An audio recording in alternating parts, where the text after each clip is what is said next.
we get into jobs, we get into businesses where we are working for money.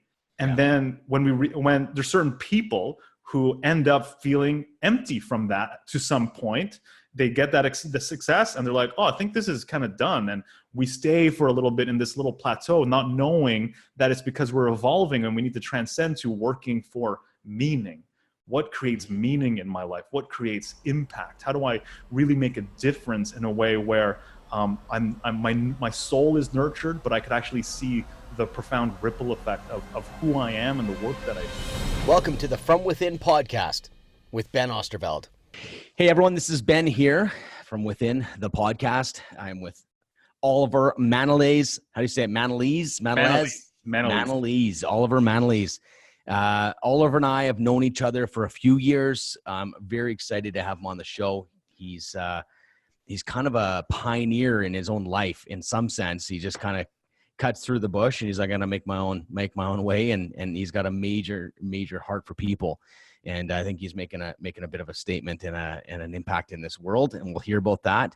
And yeah, man, welcome to the show. Ben, thank you so much for having me on the show. I've been looking forward to this since you invited me. I really appreciate you inviting me to come onto the show. And right before we hit the record button, I was just sharing, like, I'm incredibly honored because you have played a very important role in the course of my life. And we can talk about that a little bit if you want to. But if it wasn't for the time that we had spent together all those years ago and me being exposed to just your energy, your work, your philosophy, I don't know if there's a part of me would have been woken up the way that it was, and it helped me make some very important and very challenging sacrifices and decisions. Yeah. You know what? That's amazing, man. Thank you so much. And I take it in, man. I thank you. And I think it's really cool to see the impact that I have and the energy that I put out. And I hear that a lot, to be honest, when not that, hey, I'm changing people's lives, but it's like your energy, there's something that wakes people up or whatever. But it's funny, but like at the end of the day though, it isn't me. It's you. It just I'm part of the play, man. And it's at the end of the day, it's you made some choices. How many other people were in the room that didn't do anything? I think there was like 20 or 30. But the point is, how many people could say that completely changed their life? And maybe there's a handful, but they changed their life. You know absolutely. What I mean? Like maybe I created an environment and maybe I exposed you to some different thinking and maybe a different energy field and maybe lifted you up a little bit. But then at the end of the day, you did something with it, Oliver. Well, like I think you, before you even had the name From Within, that's kind of what it was. It was, I saw you and your dedication and your commitment to like just the experience that you want to have for your clients, and how you were so thoughtful and methodical in trying to blow people's minds and like just really wow people. Yeah. And it just woke up some part of me where I'm just like, wow, I'm not being that methodical and intentional when it comes to my real estate business. And I don't know if there's a desire for that in my real estate business, because at that time I was also within the first year of my coaching practice and then teaching yoga. And it just woke up the fact that, you know what, I want to make the impact that that Ben is making in this, in this type of atmosphere and environment, but more in this direction, more in this path. And literally, I think it was within within a week or 2 weeks, I actually parked my real estate license and I just dove in head first. And I said, you know what? I don't know what this gift is and how great I could be, but there's something that lifts me up, that I feel empowered and I feel like I have something to really offer. And I have to take the risk of leaving behind real estate, which I had momentum in, had experience in, had a vast network in. Logically makes sense. I could have seen, and there's not a knock on the business, not a knock on the industry. It's more on me realizing there was another calling for me, and I could have stayed in real estate and saw what the next 30 years of my life was going to be. Yeah. And I realized that that's not exactly how I wanted things to end up. I remember you coming up to me and I don't know if it was on camera or if you just come talk to me or later on. And I remember very clearly, you're like, Ben, I got to thank you or something like that. And I'm like, what's up? And he's like, I want to say that was the best real estate workshop I've ever been to in my entire life. Like, it was amazing. And you helped me decide to quit. And I was like, cool. Yeah, because I think you were kind of side, you weren't expecting that. I don't think. Yeah, I guess you're quitting now, but I get it because the under of what I do is not real estate. It legitimately is just to get people to connect with who they are, wake up, you live a life. I've literally just changed the branding of my thing to, it's Agent from Within. I've changed it to that. And then I've also changed the whole branding to build a life paid for by real estate. So the idea is that you want to first, if you're going to work with me, let's find out what you want. Now, sure, like so many people just go on then, this is a great probably segue into what you do. And in one way, we do very similar work. And what I know is that when I meet with an agent or even a business owner, they say, okay, here's what do you want? And it's always monetizing. They're like, oh yeah, I want to make this much money and I wanted this. I said, okay, awesome. So what are you going to use the money for? And it's always very foggy, very, very foggy. Oh, you know what? Like, I met with a guy the other day and I met with him. He's like, I want 10 agents on my team. I'm like, why? Well, because I want to be like you. I'm like, you don't even know me. Like, you don't even know, like, I'm like, dude, you got to figure out what your life is, what you want. And it was like a hard conversation. Like, it's just like, wake up, man. I got to call them out, not in a negative way, but call them out. And I feel like that's kind of what you're doing. Like, I know your focus, what I saw it on your Facebook, high achiever, you help high achievers who are great at what they do, but have lost who they are. Can you tell me what that means? So this is, I think we are all on a journey of just evolving ourselves and also shedding layers of skin and who we were and who we've been. And I think we kind of are constantly unraveling that. And we just get a little bit closer to the heart of it. And I think for me, it's been an evolving process to discover, like, what is it that I do and who is it for and where do I want them to be? Like, how do I help them? And, the idea of working with people who are great at what they do, it's like you've already achieved a level of success in your career or in your business. Like, you are exactly where you thought you were going to be. And what you realize is along the way, you've lost who you are. Like, a lot of the people that I work with, where I get the most tremendous amount of satisfaction and where I believe that I can make the deepest impact, is with those people who have succeeded and they lost who they are and they realize that they're actually spiritually bankrupt. What does that mean? Like, what does that mean? Spiritually bankrupt? It means that there's this sense that I'm highly accomplished, I'm highly ambitious, but I don't feel satisfied. I don't feel fulfilled. My soul doesn't feel nurtured. I wake up and all I'm doing is I'm just trying to force results. I'm putting so much effort into forcing results and being so attached to the results.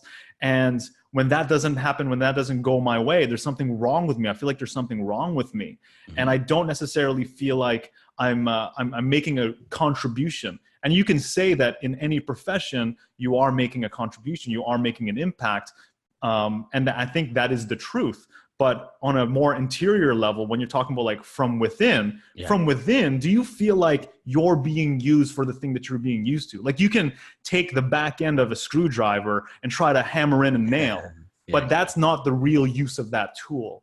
And so I think, if we go back to the example of me in real estate, I could be good at it and I can excel at it, but I don't believe that that is the contribution based on the unique set of circumstances that I've gone through, for the adversities I've overcome, my unique talents, my unique gifts. It's not utilizing that to the fullest capacity. And I think we just evolve, right? We get into jobs, we get into businesses where we are working for money, and then when there's certain people who end up feeling empty from that to some point. They get the success and they're like, oh, I think this is kind of done. And we stay for a little bit in this little plateau, not knowing that it's because we're evolving and we need to transcend to working for meaning. What creates meaning in my life? What creates impact? How do I really make a difference in a way where my soul is nurtured, but I could actually see the profound ripple effect of who I am and the work that I do. Mm-hmm. Yeah, I totally understand. I feel like the one thing we Like we're doing similar work. But the thing is, there's a lot of effing cliche stuff. Okay.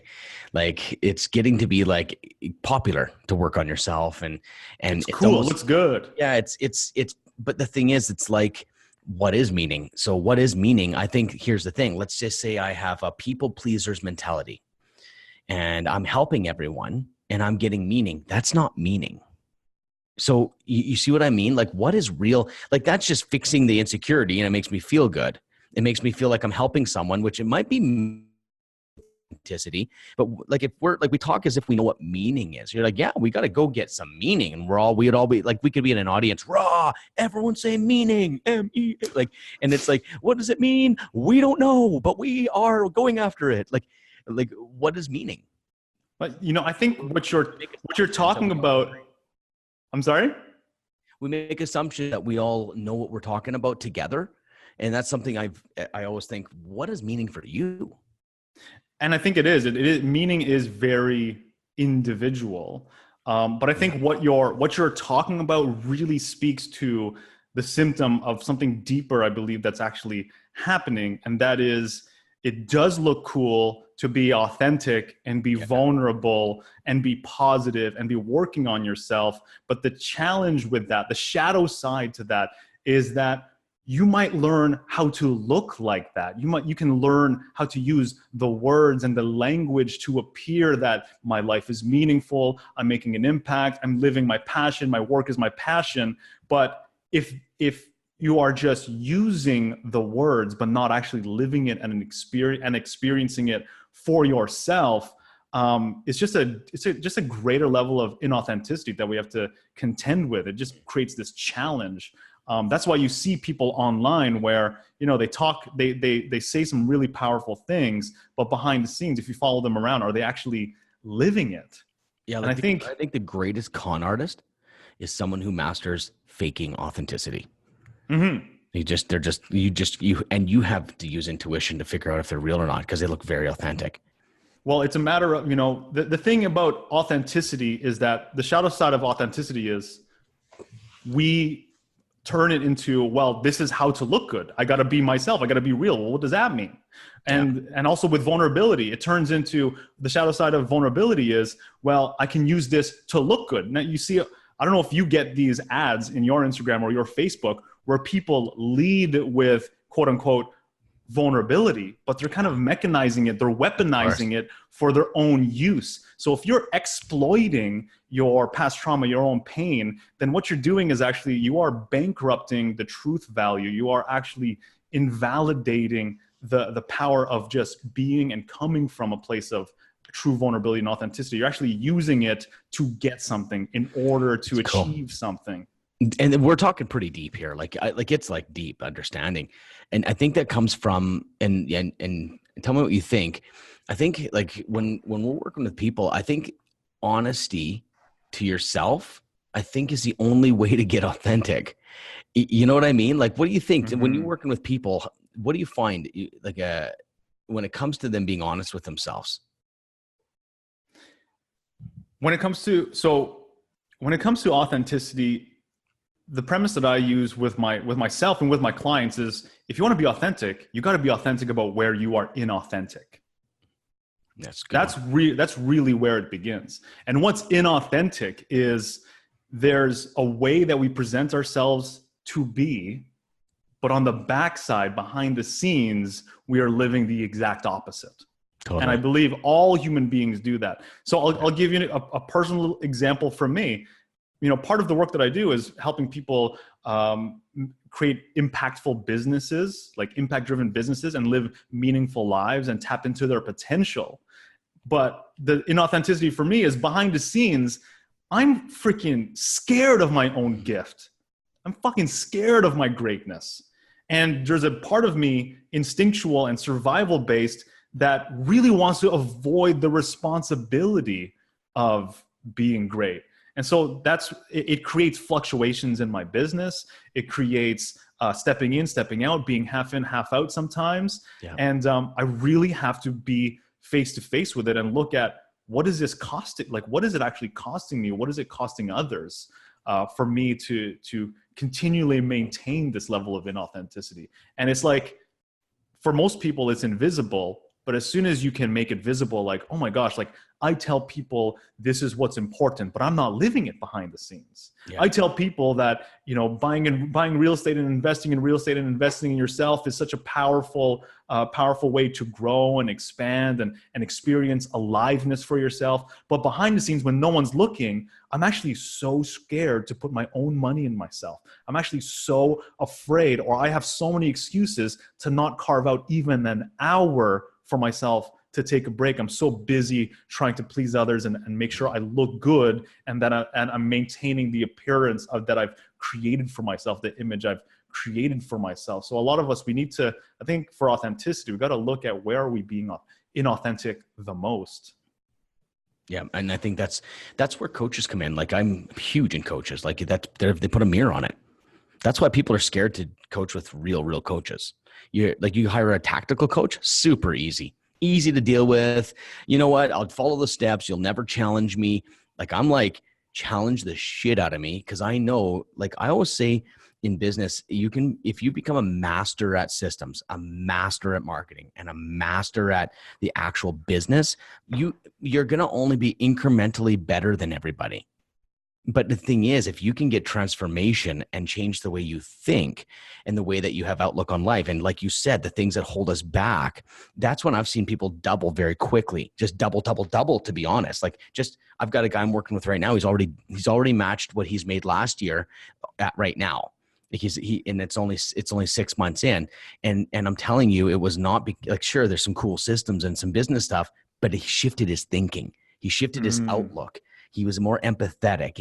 It's more about the client rather than deal making. And like he shifted, he added an assistant, which was massive personal growth. It was all shifting to become a business owner versus the hustler. But the thing is that's not the lesson. The lesson is if you want to have double, it's transformational stuff that happens inside the person operating the business. And we spend so much time looking at the systems and the tactics, and people love that, but it's also a really great place to hide. And I think it's the circumference, like that's the externality. Like you're working on something that's more on the surface level. It's almost like, you know, if you don't know how to drive standard, or you don't even know how to drive, and someone plops a bright red Lamborghini on your driveway, you wouldn't know what to do with it. That's the best strategy of how to make money, of how to be successful, but you are not the right driver. You might even be able to get it going, but you will not experience the fullest capacity, the fullest performance of what that vehicle can offer. So, you know, I think where we align the work that we do is, how do you be the best driver of whatever vehicle you choose? Dude, are you listening to my content? Because that's my shit right there. I'm like, it's not about the car. Preach it to the choir, man. I'm like, it's not about the car. It's about the driver. We always work on building the fastest sports car, which is our business. So we're talking the same language, man. That's beautiful. And it is. It's like that's the one thing we forget about. That's why what you do is so needed. Is because it's like there's so many guys that are going to teach you how to build the best funnel and the best systems and the best strategies, the webinars, the Facebook marketing, like the salesmanship. There's like all these different things that are out there, but we're missing the driver. Like the driver that's operating all those. It's like, can't you guys see that is probably a bit more important than anything? Like, let's just think about this. Let's go on the golf course, okay, with Tiger Woods. He's got a 1975 set that he picked up from Value Village. He will kick your ass 50 times over with the worst clubs on the market.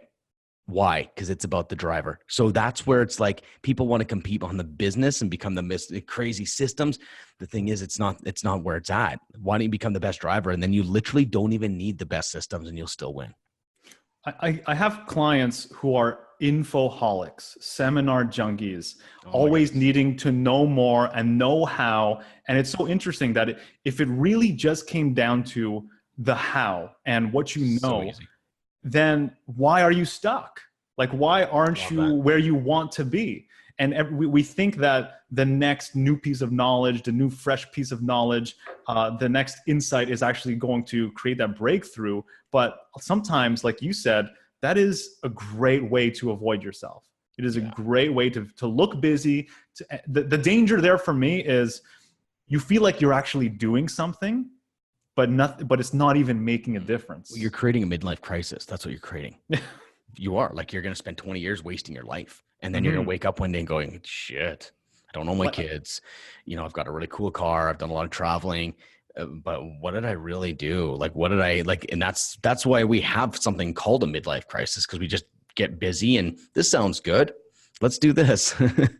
Absolutely. And you know, that crisis, I think it's incredibly important for us to go through those experiences, because I believe that those are opportunities for us to really sharpen ourselves. Totally. And, you know, I had this one client just recently where she knew everything that she needed to do to really explode her business. And she was doing all those things, like the marketing, the content marketing, the conversations, the networking, the appearing in different places like podcasts and guest blog posts and things like that. And yet nothing was working. And you know what happened? I remember we were having a session and I said, well, how many conversations have you had with prospects who want to work with you?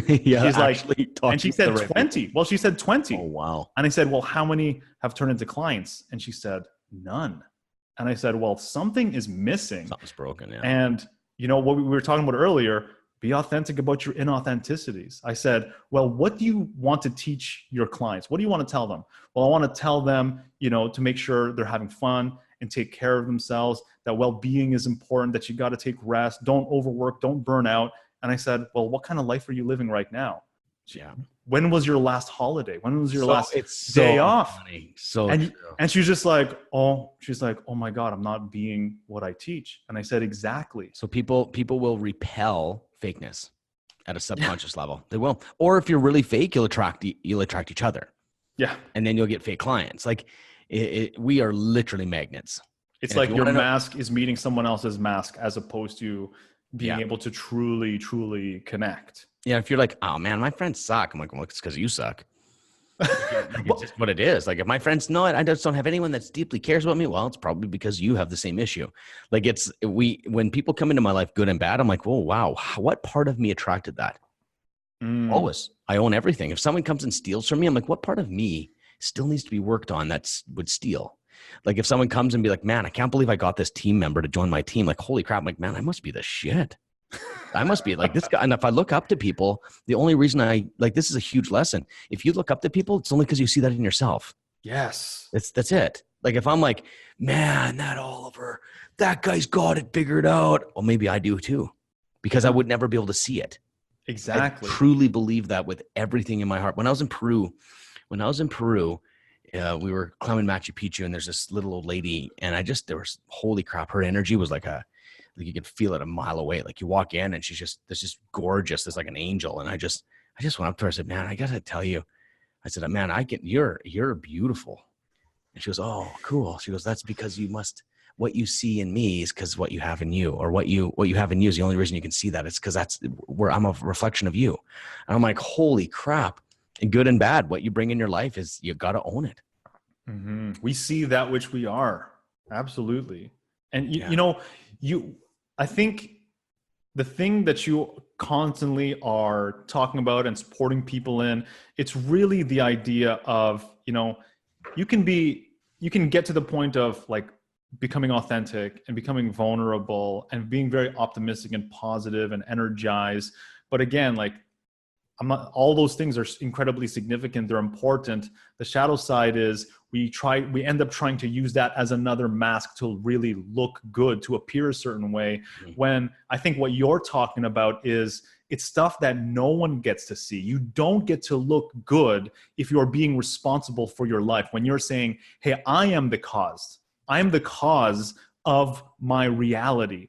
100%. If it's who I'm being that is attracting these circumstances. If I'm looking at my circumstances like, oh, my friends suck and no one supports me, no one believes in me, then you are a victim. You are a victim. You're waiting for something to happen for you to feel something inside to change. And that means you're not actually taking responsibility for your life. But your paradigm is like, well, it's me. I got to look at myself and what I'm doing. And if I'm getting great results, there's something inside of me that's going on. I think that I sometimes look at that because I'm not a victim and I see so many people that are, And I wonder why not. I think because I'm like this weird person that got so beaten down as a kid, lived on the streets. I've been ripped off and abused. I've been in psych wards. I've been in jail cells. I've been beat up, thrown out of moving cars. I've been like just unbelievable stuff that's happened to me. And somehow I'm like a phoenix, right? I come out of it. But the thing is, I tried suicide a few times. Like there's a bunch of stuff that I've done, but then there was a point where it's like, I want to fucking live. And it's like, I just want to live. And it's like, I knew that wasn't me. And I don't know why the hell I made it. And most people I know don't make it out of that. But I just feel like that's what's left is I'm an overcomer.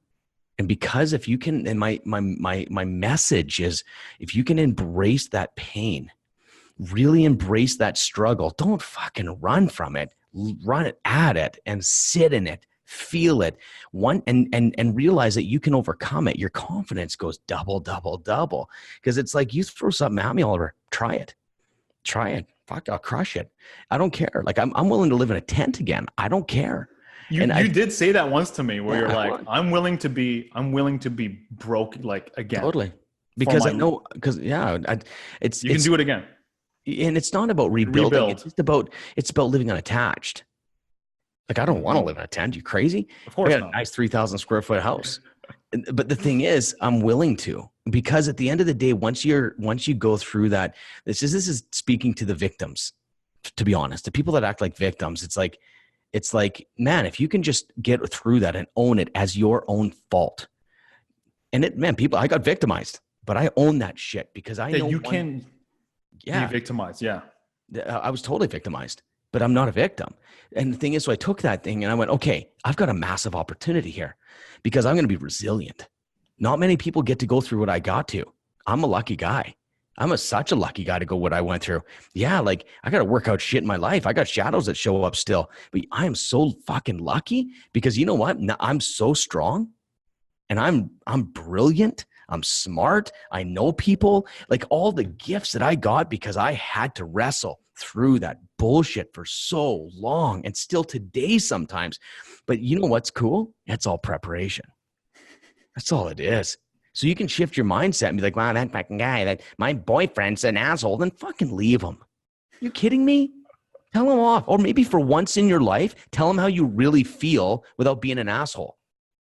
And let's take some ownership to some of this stuff. You got me fired up because we talked about victim, because I think this is the greatest tragedy on the planet. If you want to be stuck, blame.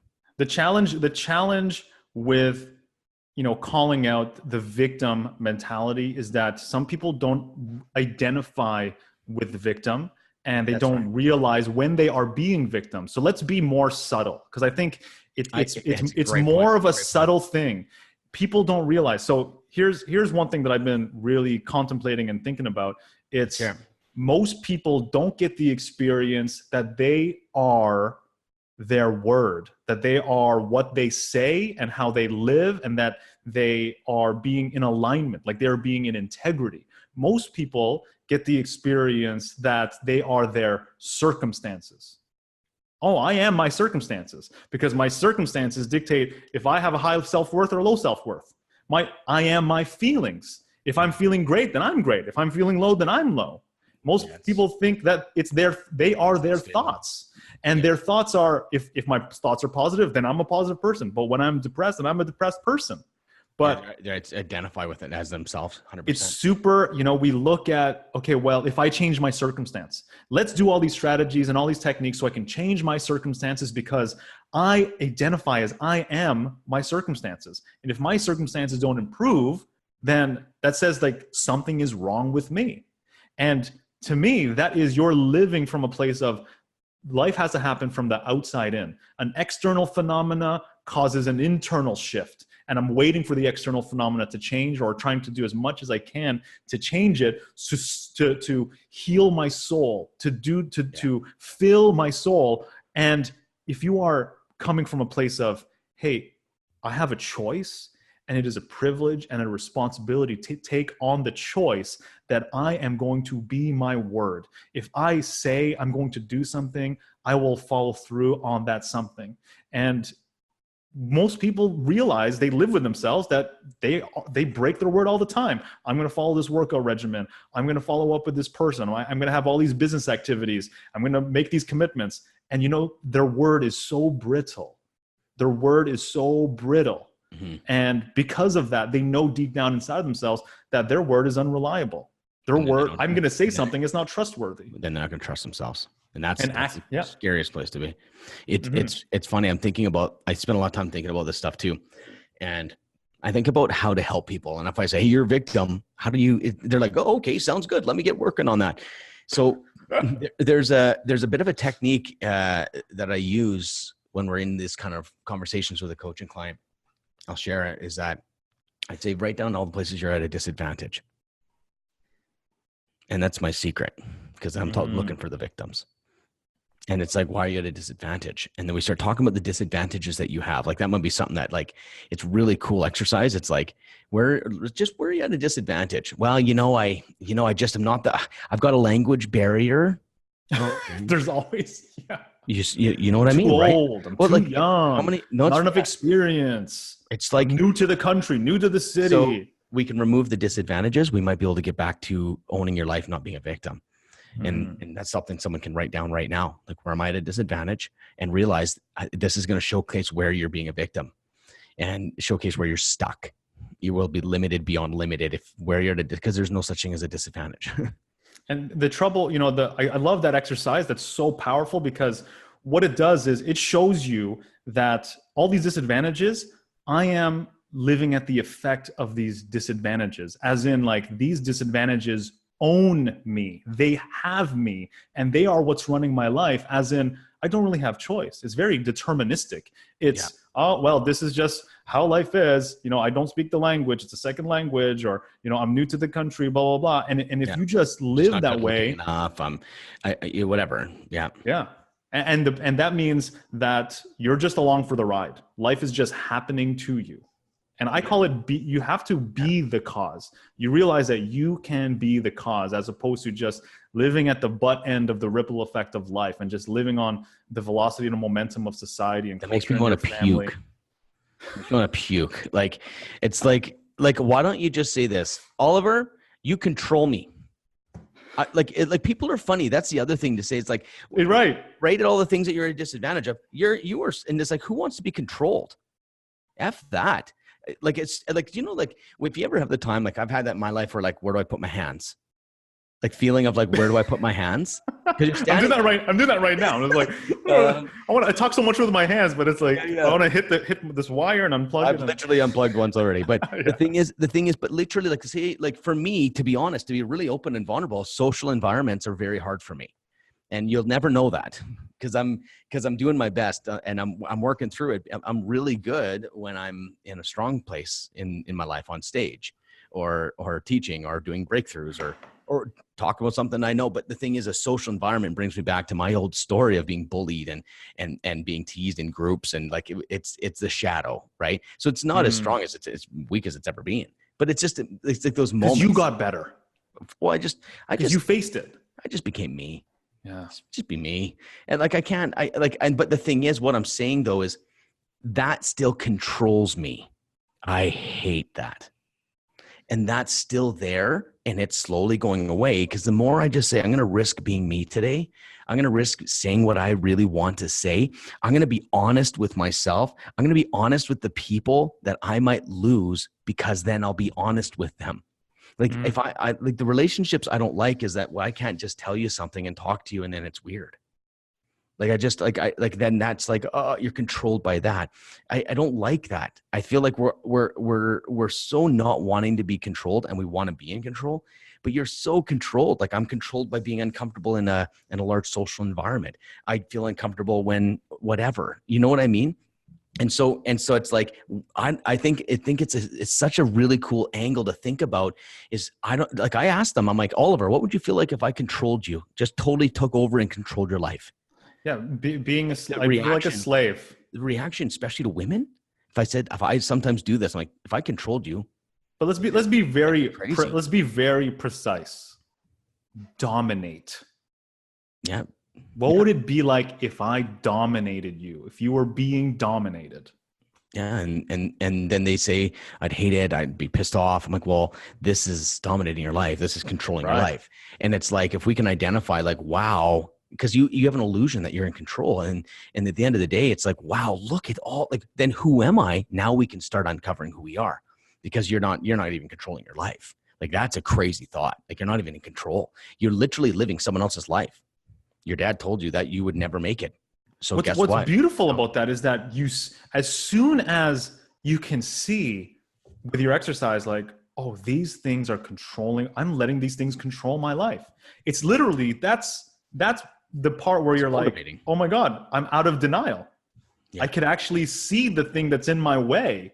And that actually can create opportunities for a real breakthrough for you, because even though you might regress 100, 1,000 times, you might do it over and over and over again and just let those things take over. But there will be a moment in the next couple of weeks, next couple of months, or whatever it is, where you'll have an opening and you're about to react with, oh, that's because they don't like the color of my skin. That's because I'm a girl. That's because I'm a guy. That's because whatever it is. And then you'll pause and you'll be like, wait, I have a choice with how I respond. And then all of a sudden you have broken apart that old paradigm, and you've actually moved the needle and changed the direction of your life, just that in that little tiny way. I think most people are so, they're looking for the glory and how sexy it is for these grand breakthroughs. No. I believe the breakthroughs are behind the scenes. I believe the breakthroughs happen tiny, tiny little ways. Like, I was at a session this morning at 10, and this is an in-person one, and we always sit by the water, and the waves were crashing today. It's incredibly beautiful to have this conversation. And I said, you know what's interesting? It's 10. It feels really early in the morning, because the sun has started rising a little later and setting a little earlier since June 21st. And before you know, it's been becoming winter since June 21st. And it happens these little ways. And I believe transformation really happens like that. It's tiny little movements over, like tiny little choices in the most subtle, most seemingly mundane ways, everyday ways. And they build up and they add up. And all of a sudden you're in a new season of your life. And you look back and you're like, wow, the life I'm living right now to that version of myself 6 months ago is impossible. Yeah. Because I've been actually actively engaged with who I am being. That's why I'm a big fan of video journal. I like to get my clients to actually do some video journals, because you can't see energy when you're writing, and journaling is okay. But if you sit and look at a camera and you keep that as like at the beginning of the year or whatever, how long I work with someone, I try to get them to video journal and send me that. And then we do it later, do it at the end. And then what happens is they can see the before and after in their eyes. And that's hard to measure. It's very hard to measure, because it's even like one client's had a massive breakthrough, and he's got an assistant now and everything, and how he's talking. I said, do you remember how you used to talk? Oh man, I just want the money, I need deals. And now it's like, man, I got so much time, and man, it's so easy to have an assistant. Like, the dialogue has changed. And he goes, yeah, I almost forgot. It's hard to remember the old person. And that's why the video, you go back and it's like, wow, oh my goodness, have I grown? And it's because it's hard to measure personal growth. And so that's where a video works. We need that. We definitely need to stop and find ways to acknowledge how far we've actually come, because we are in an age where we're constantly measuring ourselves with, how is my business? How am I doing? How's my relationship doing today, this week, this month, which is such a microscopic view. But if you look at a year, if you look at a decade, 5 years, you'll realize, oh my God, I am a whole other version of me. And also at the same time, even at a molecular level, every 7 years, every single cell in your body is brand new. Yeah, I hear you, man. It's like I go back and look at some of the YouTube videos when I started, and everyone's like, this is amazing. I had like people calling me going, I can't stop watching this and everything. I look back and I look at that Ben version of Ben, and I'm like, oh geez, he's still really unaware. Oh wow, he's not really listening, and wow, he's kind of filled with himself. And like, I kind of go through it, and it's funny, like, it's to go back. There was a book I don't even know if I shared it last time I was on your podcast or whatever, but there was a book I found. It was one of those, I was at a grad sale, and it was like this Rika master selling a bunch of her stuff, and there was this book, and it was by a monk, and it was a tape. It's cassette tape. You have to Google it if you know what that means. And it said first the laundry, first the ecstasy, then the laundry. Oh, and it's like, I love it. Like you first, you go through these massive, amazing breakthroughs, but you don't live in them. You go back and do your freaking laundry.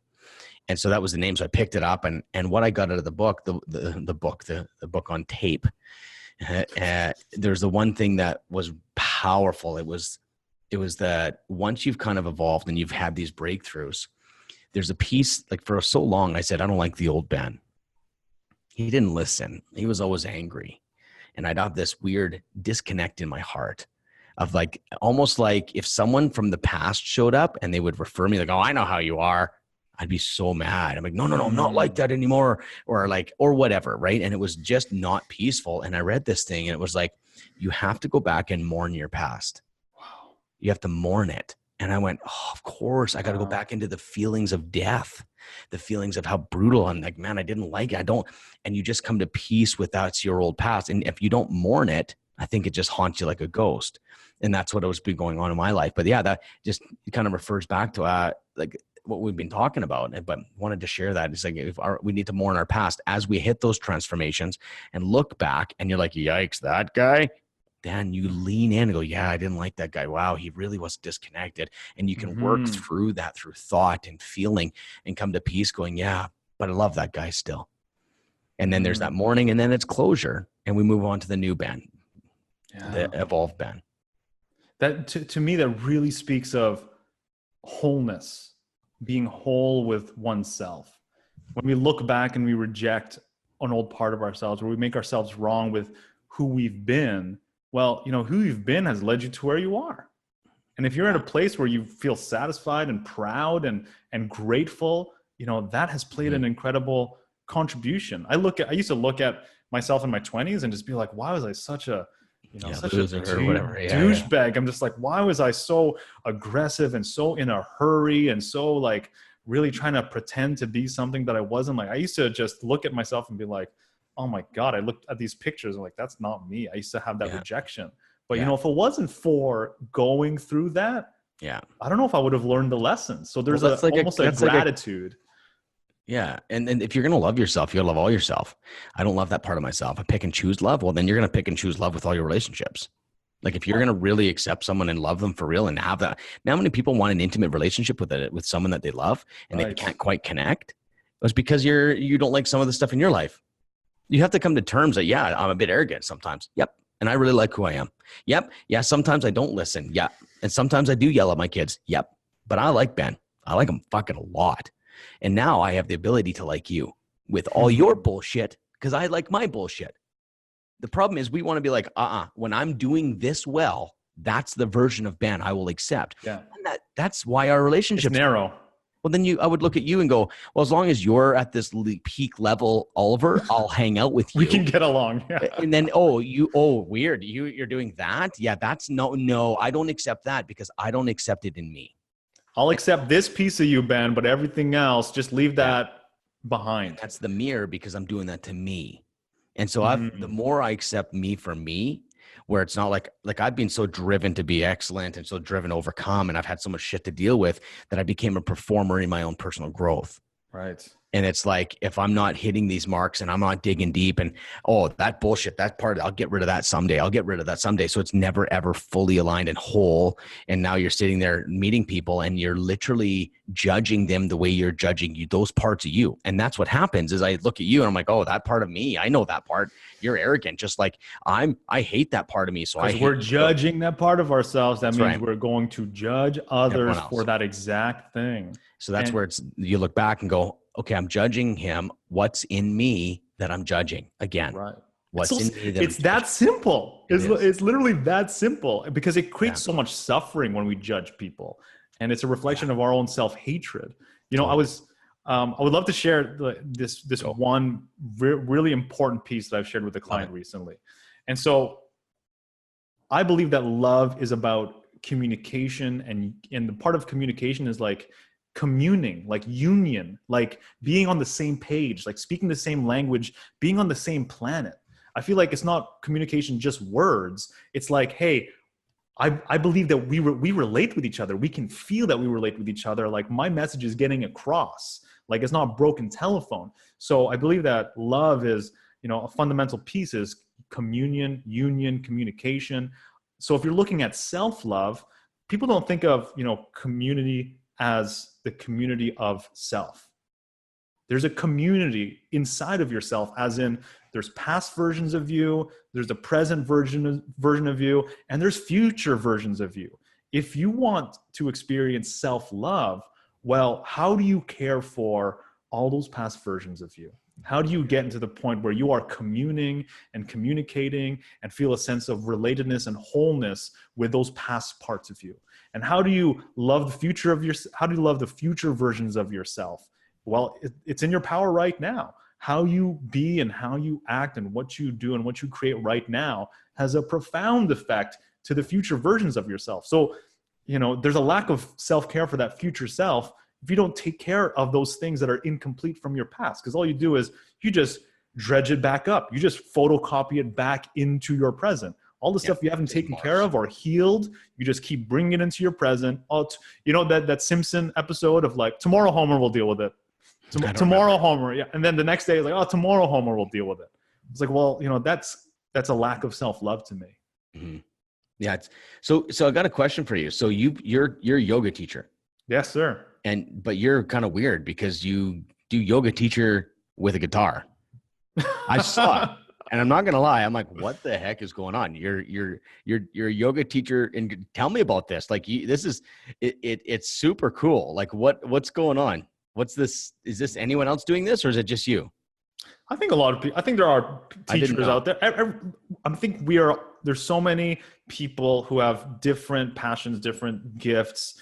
And I'm just trying to find more ways to be more open and just share. Like there's this gift. Like why do I hold onto it and isolate and not share it with people? So I'm just gonna, if I love singing, if I love playing the guitar, and I believe that people are going to be like uplifted and they're going to be grateful for it, then I should go and so cool. Bring that into the space. And yoga has played a huge role in my life. It's played a huge role in my life. When I closed down my rent-to-own business all those years ago, I found myself in a really dark place, and the only thing that I had consistently every day was an escape in a hot yoga room, 1 hour a day. Other than that, I'd go back into my life. My life was turmoil. My life was just not in a good place financially, emotionally, and no one knew because I hid it. I didn't show it to anybody. But yoga was this little escape. And then every single day I would show up and crave that escape. But then as soon as I left the yoga studio, I'd be back in the hell of my life, the nightmare I was living.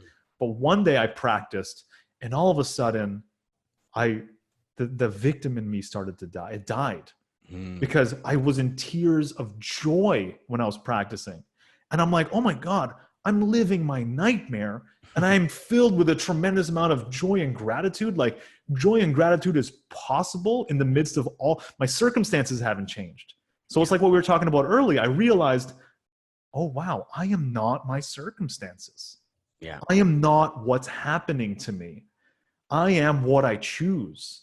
I am what I say that I am. Yeah. And from that point forward, that's when I really stepped in and said, okay, well, how do I be the cause in my life? How do I be the cause in my life where I'm the pebble that creates the ripple in the pond? And that really altered the course of my entire life. Like that was the rock bottom that led me to, I believe, where I am right now. Because after that, I went to I did Brave Soul a couple of months after that. Beautiful. Brave Soul with Philip McKernan, just that blew my mind. And I traveled, awesome. And the moment I landed, I was like, I'm going to become a yoga teacher, and I'm going to help other people, guide other people who have gone through or are going through what I just went through. It's amazing. So tell me a little bit about your work you do, Reinvention Roadmap. Can you explain what that is? Yeah. So Reinvention is the Reinvention Roadmap is a process that I use with my clients, just more in a formalized and in the context of a weekend. So 2 days. Yeah. And so really what it's about is, like we were talking about going through challenges and having all the kind of going through hell in our lives and being victimized in our lives. Yeah. I think what happens is when we are ambitious, overachieving entrepreneurs, those types of people, and we're starting something new, it's really scary.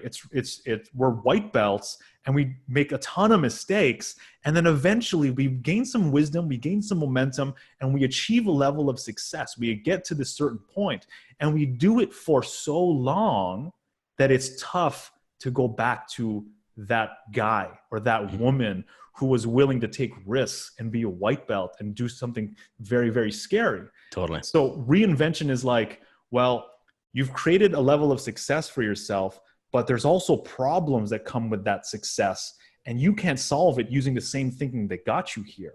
And what reinvention is all about is you got to be able to risk the success that you are, like everything that has led to where you are right now. You got to be able to let it go, like you are, right? I'm willing to let it go. I'm not attached. You got to be willing to let that go, create a clearing, create a space for yourself to discover something new about yourself, about your unique role in this world, how you fit into all of this.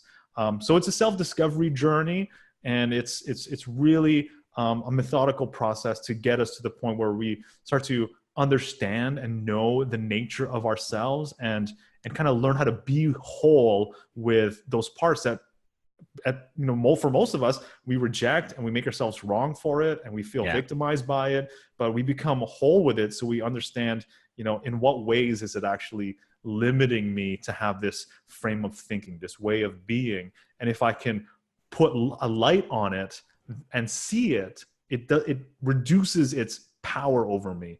I stop being dominated by it because I can name it, I can see it, and then now we become free to choose something new, choose something different for ourselves. What would your clients, if I was talking to your clients, I'm like, tell me about Oliver, and what would they say about you? I hope good things. Yeah.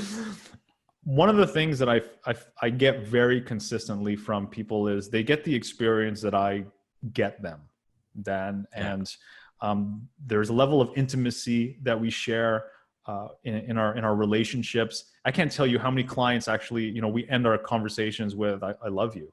Like, I love you. And I'm just like, wow, is this okay? Like, is this normal? Do other people have this experience? Like, okay, I love you too, Oliver. And I'm just like, what the hell? And it's an experience of Oliver gets me, and he gets the issues and the problems and how to guide me through it without being judgmental and without being overly strategic, but actually just going to the deeper cause, a deeper level, and just catching up with them on their own pace and where they're at on their path. Because if I'm in a certain energy and someone else is another energy, I can't speak to them from there because they won't hear me. Exactly. I have to find a way to meet them exactly where they are so that I can walk with them on that path. Yeah. It's beautiful. Yeah. Now I've got a question. You're a pretty humble guy. I kind of want you not to be for a second. 10 years down the way, if you're like, what's your like, holy shit, look at my life. What would it be like? Like, holy shit, I can't believe what this is. Oh my goodness, this is what I'm doing. Like a vision of like, are you kidding me? Like, that's my life. If you look through a future hole and be like, what would give you that reaction? That's such a good question because,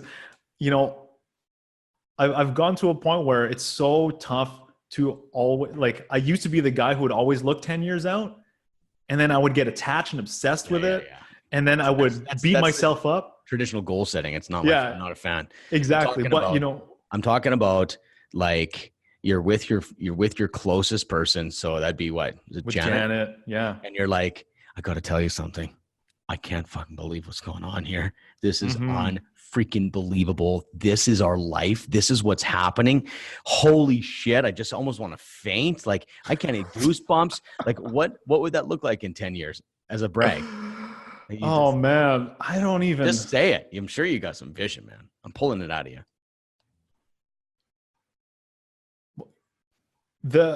For me to be in a place 10 years from now where I see the people that I'm able to provide the teachings, the guidance through like writing. I find that that's probably some of the hardest work that I do.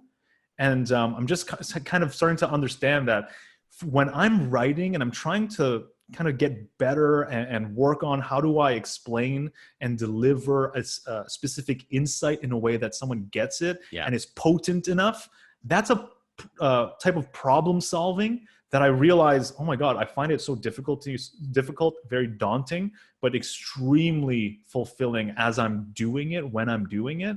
And it feels dangerous being in that place where I'm trying to kind of create, and that's where a lot of resistance shows up. So 10 years from now, if I am writing books and even just a few people are reading it, but spreading whatever impact it is, like, couldn't it be like you? I don't think holy shit would be a few people are reading it. See, I'm playing with you here. I think millions of people are reading it. I have shit, something like reinvention roadmap is being taught by other people other than me, and it's happening all over the world. And every single month there's a training, there is a course, and people are starting to get to a place of, I am whole. I feel alive like I've never been. I feel like I play an important role and I feel part of something big. Are you a spiritual leader or are you a self-help guru? I got you now, man. You're on my show. Yeah, no, I think I would say spiritual leader. Yeah. And that's the part where I had this conversation with Janet last night. It's crazy. I've abstained from talking very spiritually, and I've kind of like put that kind of behind the curtain in a way, because I don't know how comfortable I am with it, but that's the truth. The truth is there's a very important spiritual component to what it is that we do and what it is that we are talking about. It's funny because if you say what's my thing, like what do? I'm like, I see the real people. I see people for real. Like, some guys go, I see dead people. I'm like, I see people for real. Cause I'm like, and like, it's funny. It's just right there. And it's just, I'm looking at behind the scenes, what you're sitting because with. you see yourself, man. Yeah, I think so. 100%. That's what it is. As soon as, and I think that's 100%. The breakthroughs that are most satisfying is when we help our clients finally be able to lift the veil and see themselves. Then all of a sudden they see the world and they're like, oh my God, it's like I'm seeing the Matrix. Legit. I'm seeing other people's processes unfold, and I have a sense of empathy and compassion and relatedness with these people because I've connected with it. You can see past the masks, right? And not just masks, pretty aggressive, just stuff that we just don't put out there, right? Yeah. So I just kind of wanted to call it out. The reason why, Oliver, is because that's what I do.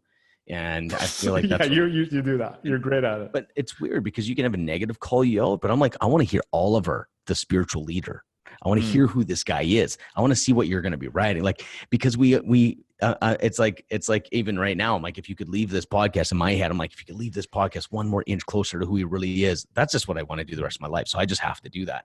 And I know you let me, and that's why I do that. It's not like everyone, I'm like, oh, you have my permission. I've given you my permission a long time ago, man. But yeah, no, it's not about jumping into the deep end. It's just starting to start the conversation, which, and it's just sitting there, right? I have a lot of the same background, man. Like there's am I a spiritual man? Am I but at least have the conversation and put it into the outside of your, into like a different energy field, put it in front of someone that you love and be like, this is what I want. Like, imagine just saying, I want to be famous. Like, it's like a weird thing. Like, oh, no, don't do that. Like, but what if that's your truth? And what if that's your destiny? Like, we have these weird politically correct things where we don't I don't want to be cocky. The thing is, I think you're limiting yourself, because the thing is, you might have to be a little bit cocky to bust through to get to the place where you're actually going to do it. And then you'll probably be humbled. So I think the fear that I've had around it is because I'm, maybe I've had a sense that is that selfish to, but at the same time, it's like, if I really look at, if I'm going to be responsible for the gift, like I learned this one term just recently and it just resonated so much. And it's called the weight of knowledge or the weight of wisdom. It's like when you gain some life wisdom, it's heavy until you share it. It's heavy because you need to open up and share it. That's what completes the process. It's you learn something, and it's not enough just for you to be enlightened. and be transformed. It's actually to complete the process. It's got to give it away. You turn around and people who are just a few steps behind you, and you give it away and you share it with them because like someone did that for you, right? Like Ben did it for me, right? I think we have to just be us. So like, for example, like be ourselves openly. And that's like what you're saying. I wrote it down here. It said, how can I be more open? And it's like, how can I be more open? Well, that's like we start being open. It's something that I work on all the time because I'm pretty closed and I've been closed and I can fool anybody. I know where I'm at. And it's like, you know what I mean? Like, it's just what if you just said it? Like, what if you just said what you want to do? Like I was on what's his name? Erwin's podcast. And he starts going, and I've been having this thing in my head, like, man, I really could make an impact outside of real estate. And then he calls me out on it. He's like, I said, to be honest, I'm kind of scared. You know, I'm kind of nervous about, but I know what I do, I can put into like real estate. I feel so limited to me at this point in my life, but I'm starting to have that conversation. It's not like I'm saying I'm changing anything, but it's just starting to put it out there. And he's like, if there's anyone out there that, and all of a sudden, just because I got honest, he put a big call out to any businesses that need world-class client experience that are struggling in this. You need to talk to Ben. It's like, it's just when you put it out there, he all of a sudden put it on a loudspeaker and I'm like, oh, and it's like, oh yeah, that's why we don't hide. Because the thing is, the universe is trying to help you, Oliver. It's trying to help you. And if you just say, yeah, I want to move into that, I want to do this. Maybe someone goes, hey, I need someone to help me spiritually. And you're like, holy shit. And so that's what started happening with me. And I'm like, I don't work with real estate. It's like, meh, and help you sell a freaking house. That the depth of the human soul is what I'm interested in, to wake you up. And so I had one guy go, I've kind of got the real estate thing going. And I started speaking about this. That's why I'm changing from within. I'm trying to move toward it. It's like, who knows where I go? But I'm a crazy business guy. So I love it. I love business. So it's not like I'm not liking it. It's just that there's an alignment. And one guy's like, can you coach me? He's like, I kind of get the real estate stuff. I just got to get my head straight in my relationship. Yes. Like, that's my guy. And because I started the dialogue, even started to myself, started admitting what I really want to do. And so a lot of people do like a 90-degree turn. I used to do that, and it's self-sabotage. I just started dialogue. What do you really want to do? Like, what is it?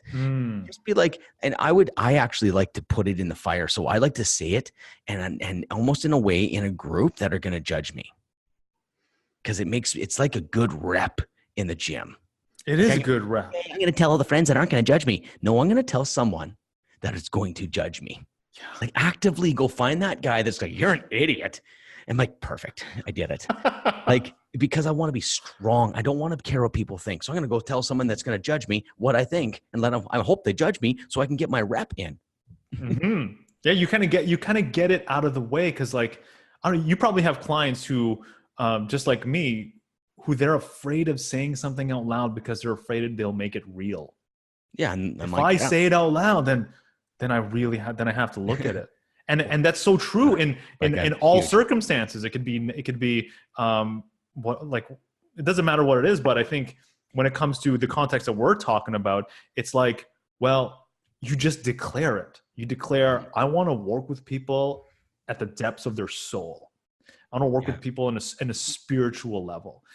Just saying it out loud, it begins to move things forward in a way. And you don't know how people are going to respond to it. Like, look at Erwin. He was so moved by it that he went out of his way to go share the declaration and open up the possibility, open up the path for you for other conversations that might lead you to satisfying that. So give me this, Oliver. What is a massive vision you have? And like, if it was to look at the impact you made, like, I changed this on the planet, what would it be? Like, is there something that you're like, so here, I'll give you an example. I'm going to be vulnerable here. Okay. Cause I think it's good, because I think the people that hear this, like, holy shit, they're like really being real here. I think that's my motivation, is that I want to see other people break through. So it's not like I'm just going to work on myself here, but I am. So here's where I'm at. Okay. I've never shared this on any other thing ever. And it's like this. What would I want and say if I died, I was so happy I changed this? I'd like to bring self-love to Christianity and change the whole basis and redefine Christianity. Whew.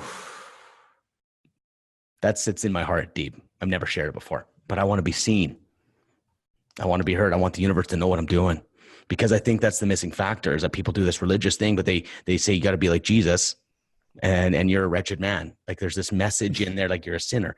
Well, what about, and so there's no self-love in any of that. And so what it becomes is a controlling relationship. And so you're worried about what God wants. Oh my goodness, did I do the right thing? Like it's now that's a controlling relationship. And I would like to redefine Christianity to be a place where you have to, like, from the pulpit, that you're talking about how to love yourself and how to self-love. And that's not judgment. It's not pride. It's not against God. It fits perfectly into, like, and I don't even consider myself a Christian, to be honest. I really don't. I feel like I'm more of a just ban. But the thing is, I grew up in such a crazy environment, and I think all these religions and all these places are teaching, a system to follow, but and self-love is always looked at as like you're rejecting God's love. And so I'm just sharing this now because I want to put it out there. Actually, I don't want to put it out there. I'm scared shitless out of my mind. Dude, I acknowledge you for saying it, because I'm sure it sounds like from behind the scenes, it sounds like to you, it sounds crazy to say that. It does. Right? Like what the hell? Why am I saying this stuff? I want to redefine Christianity. I want to redefine Christianity so that it revolves around self-love. Like, who the hell am I? Which I think is what it was designed to be. Yeah. It was always designed to be that way. And so, there's something close to your heart. There's something close to your heart and I think because you experienced one side of Christianity. Man, it drives me. Yeah. Yeah. I think our wound gives birth to our gift. Guaranteed, man. In so many ways, right? Seed has to die to grow, right? No, absolutely, man. So tell me this. I showed you mine. I'll show you mine. Do you have any crazy? You don't have to, Oliver. I'm just saying. No, like, I think it's a worthy challenge and a very, very important question. And it's something that I've been sitting with, and like I'm working through it. I don't fully see it clearly, but I'll tell you this. Anytime. By the way, I don't see it clearly either. Just so you know. Yeah, I don't see it. Yeah, like it's starting to formulate. But let me give you this experience that I had. Yeah, sure. Here's the experience that I had earlier this year. I went to a meditation retreat called Vipassana, and it's a 10-day silent retreat. And it was one of the most difficult things I've ever experienced and did in my life, because for 10 to 11 hours of the day, your eyes are closed and you are practicing meditation and being with whatever it is that shows up, and just working on being very present, being very equanimous, being very balanced throughout it. And the whole purpose is to really understand the nature of all existence at the most subtle level, at an experiential level, at an objective level. This is how I'm feeling, not what someone's telling me, not what I learned somewhere, but directly from my own experience. Yeah. This is the nature of all of existence. I'm seeing it and witnessing for myself. And you know what was so incredibly powerful and moving about it is the teacher who teaches this is on video. And he's on video from the 90s.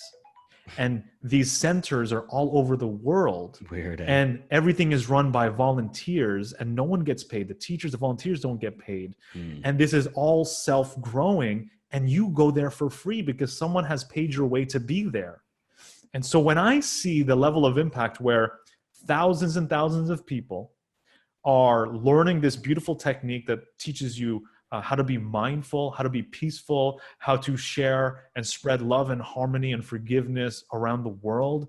And it's coming from a place of pure, like this, just such a purity to it, to me, at least from my perspective and my experience. And it's like, it's multiplied so fruitfully that moves me to the core. Because I'm like, look how potent it was for people that they come over and over and over again, that they come and spend 10 days to volunteer and clean up after you and feed you and take care of you. And you don't have to worry about anything. All you get to do is, I'm just going to be a monk for 10 days and follow all these rules. And everything is designed so I just focus on this meditation technique. So is that kind of what so the question is, your big vision, your secret thought, your like, what is that thing that you're like, this amazing? Do you see yourself as the guy in the video from the 90s? I see myself in some shape or form creating some sort of maybe processes and insights in a methodical way so that people can understand, okay, here's a process that I can try on and see for myself, but in a way that is like generous and abundant and can multiply on its, on its own, where people are empowered to be like, oh, I can, me practicing and living in this way, I can make an impact just by who I'm being. Cool. It's beautiful, man. Beautiful. I really appreciate that. I hear you. And I think that's cool, man. I love to hear you talk about your vision and what's deeply close to the heart. Because I know that we could do that here. You know what I mean? That's not every day, but that you can do that with everyone. So I really appreciate that. That's cool. Yeah. And it's forming, it's kind of forming. I get that sense of it, but like it's like you, it's not clear. It's just a matter of speaking it like this. It almost clarifies it even more. 100%. Even just like it helps us think it through. But I find I need to come to peace with what I carry in my heart. I got to come to peace with it. Like I just fought it. And like, I don't know. And is that one of the biggest things? Like there's times where I'll go on rants and Renee's like, you need to record this. I'm like, I'm not putting that shit out there. You crazy? So like stuff like that. And it's like, it's in there, but it's coming to peace with it. Speaking about it, letting it come out, let be me. That's me. So I don't want to hide. I don't want that controlling me. I want to be, this is out. If whatever happens, happens. So okay, we're gonna wrap this up, Oliver. But we always wrap this up with the end. I always ask my guests on my show to. But are you gonna put this on your show too? Sure. I'll send you a copy. You can throw your intro on it, and I'll put mine. Love to.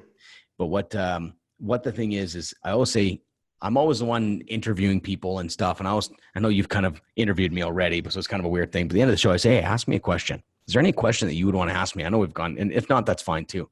But is there any question that you'd want to ask me that would challenge me or have an open book or just even a smart ass remarks good too?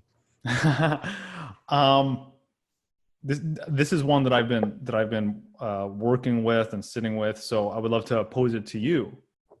And is it okay if it's a two-part? Go ahead, man. No rules here. Okay, man. Let's bring it. So the first one is, what are you afraid of sacrificing?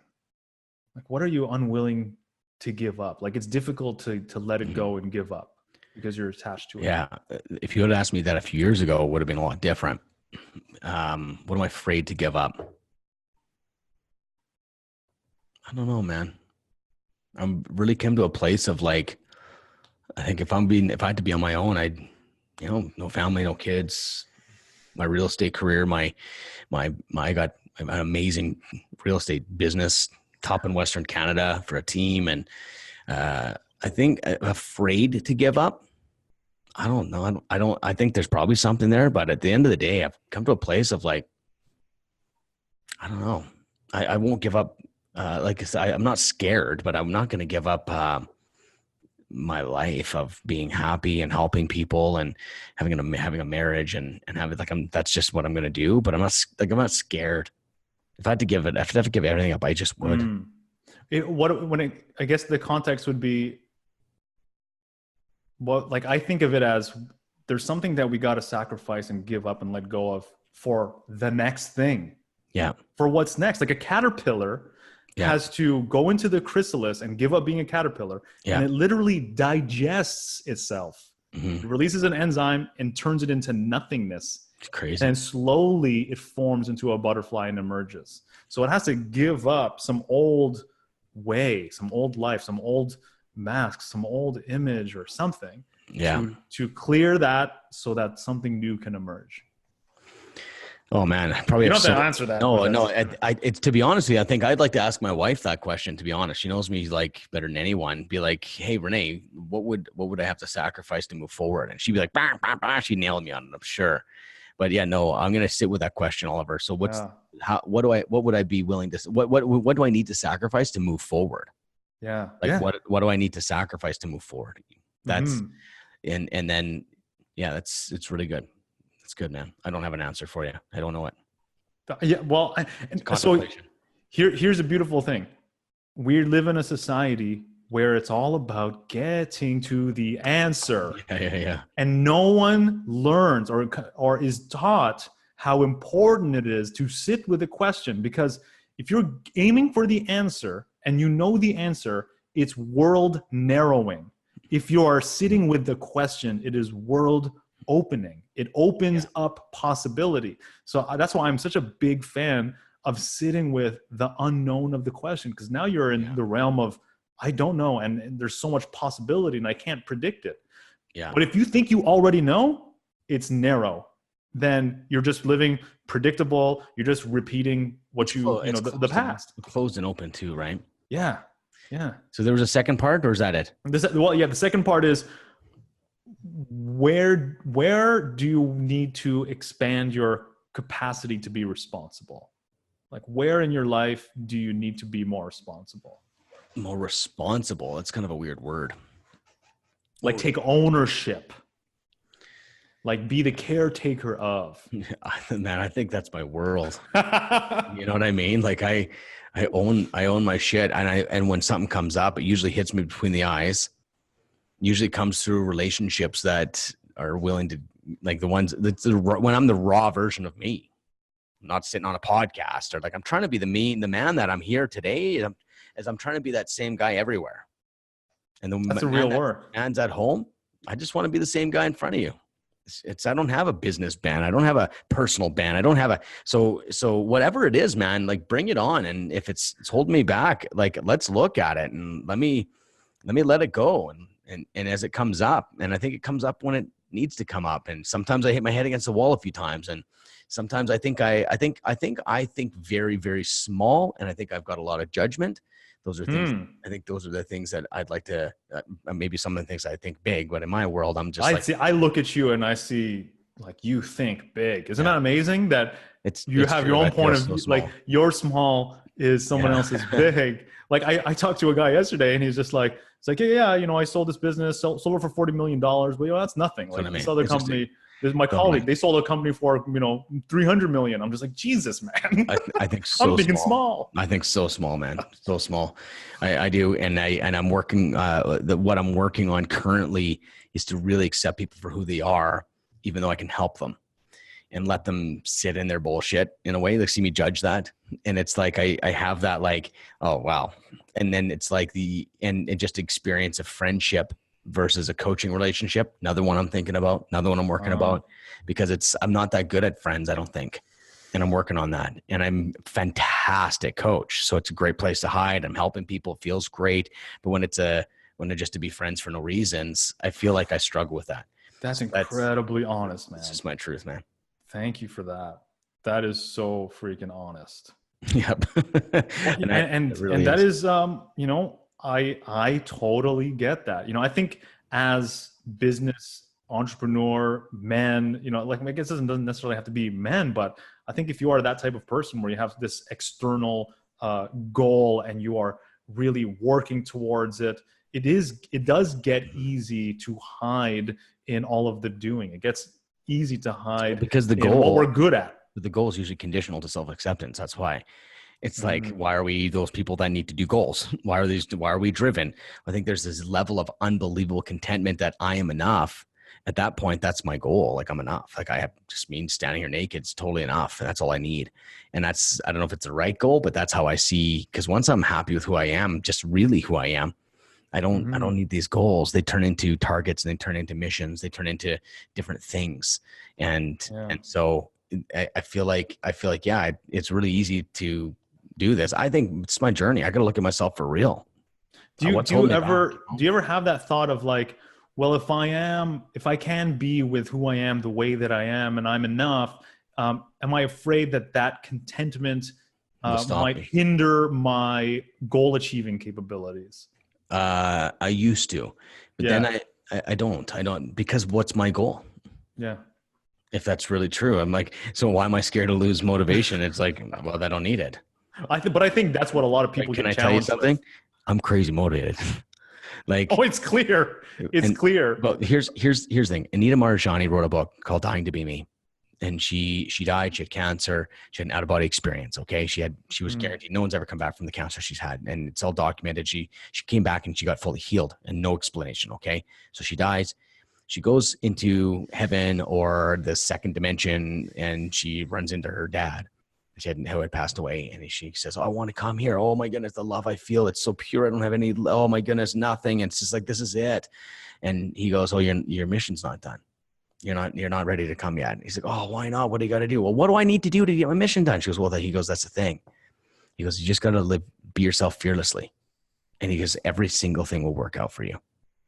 And so I've aligned my life mission to this, is that I have a purpose and a plan, and I have this, I think it's partly pre-written in the stars. If I want it, I have to just be me and I'll get it. And so if I can be me, what needs to happen will happen. Partly if I have a crazy idea and a mission and an idea, I'm going for it. Partly that's me, but is it really me? That's the question. That's why it's emergency for people to realize, don't go 100 miles the wrong way. It's not even you. That's right. Your dad. That's your fucking image, or that's what your mentorship group is telling you to do. That's who are you? And so my mission is that, am I worried about losing my ambition?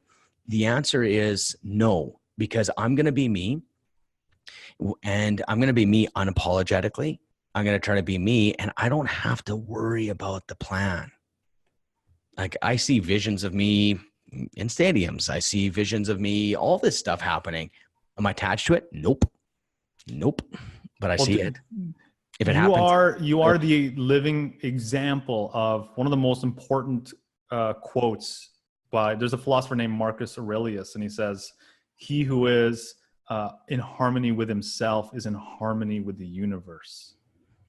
And I totally believe that. I feel like if you are honest with yourself and you are diving so deep into yourself, then you are accessing the heart, like you're accessing the desires of the universe. And your job is to just allow it to unfold. And I don't need anything.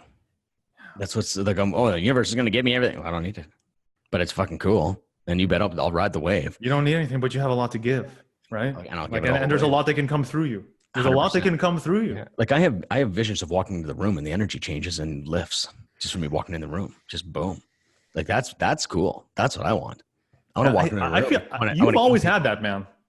I think when people, but not charisma though. Don't get mistaken from charisma. No, I know to an aura in a way. Mm-hmm. You walk in and they're like I just feel like that's happened, and I feel like, and maybe I have that. Maybe I'm pushing you away and not listening to you because it's hard. That's your essence. That's your essence. Because if you're ever sitting at a coffee shop and someone walks into the coffee shop, there's no expression on their face. They're not doing or saying anything. They have not interacted with anyone or even with you. You don't know who they are. They've come in and you're like, wow, that's a jovial person. Like, that person is a hilarious guy. You could just feel it. Like, there's an instinctual thing. It's like attraction, a magnet, right? Namaste is the essence in me recognizes the essence in you. Yeah. So for most of us, we're walking around and there's an effortless way that it just shows up. And the trick of the universe is it's really hard for us to see it for ourselves. But people can just see Ben walk in a room or Oliver walk in a room and say, oh, wow, there's love there. Yeah. Like that's all I just wanted. I wanted to come from within. Like, there's no answer. Like, I'm such a smart guy brain wise. Like, I'm freaking smart. The thing is though, that serves me to a point, but it's just be me. It's just at the end of the day, that's the mission, man. What does that mean to you to just be you?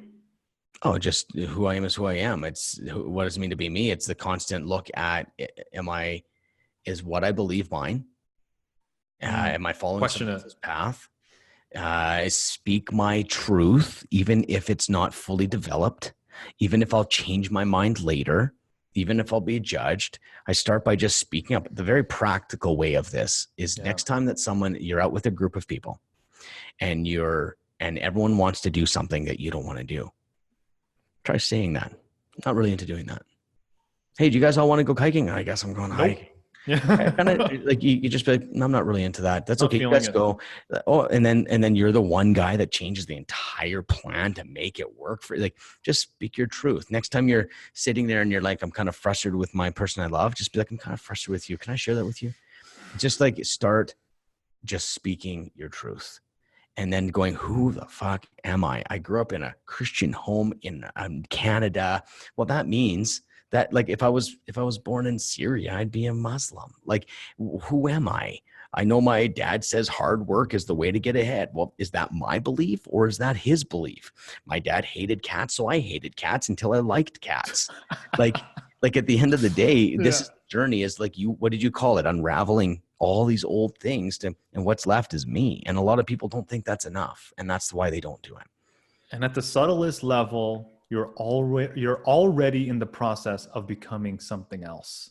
And so it's so important to ask those questions that you ask, because you might live into who you are right now and then hold on to, like, I know myself, I end up holding on to, this is who I thought I was, but it's just it's no longer me now. That's okay. I have to ask the question again. The caterpillar was the caterpillar. Exactly. You got to ask the question again. It just evolved. Like, well, who am I now? Who am I now? And give your permission. So is this still mine? Is this vision, this dream still mine? Yeah, 100%. Are these things that were important to me still important? I think we don't give ourselves enough permission to say, I'm letting go of this thing that I used to think was happens all the time. Happens all the time, man. To go back and be like, man, I used to say that. Geez, I don't believe that at all. Yes. Evolution. That means you're growing. Love it, man. Oliver, I want to say thank you so much for being on the show. Thank you. We go 100 meters deep every time we talk. And that's what's so great about hanging out. And I'm glad you're on the show. I can't wait to share this to everyone. I'll send you a copy and then you can share it to your audience as well and go from there. But yeah, man, I'm excited to see where you're going and what you're doing. Keep it up, man. You're doing a good job, for real. Thank you. And for everyone who's listening, if you want to be in touch, feel free to check me out on my website, olivermanalese.com. I'm pretty active on Instagram, all just at Oliver Manalese. I share just different posts, different quotes, different insights and things that are happening in my life. And Reinvention Roadmap is a weekend workshop that I hold 2 to 3 times a year, which it happens live, and soon it'll be online as well. So if anyone wants to expand and continue the conversation about, well, how do I transition from feeling like I'm successful, but I'm spiritually bankrupt, like something is missing, and move towards a life of meaning, doing work that is meaningful and impactful. I would love to just open the conversation about it. Beauty, man. Yeah. Thanks a lot, Oliver. And thanks for jumping on and sharing all that. All right, brother. Great. My pleasure, man. Such an honor. Have a good one. Bye, brother. Bye.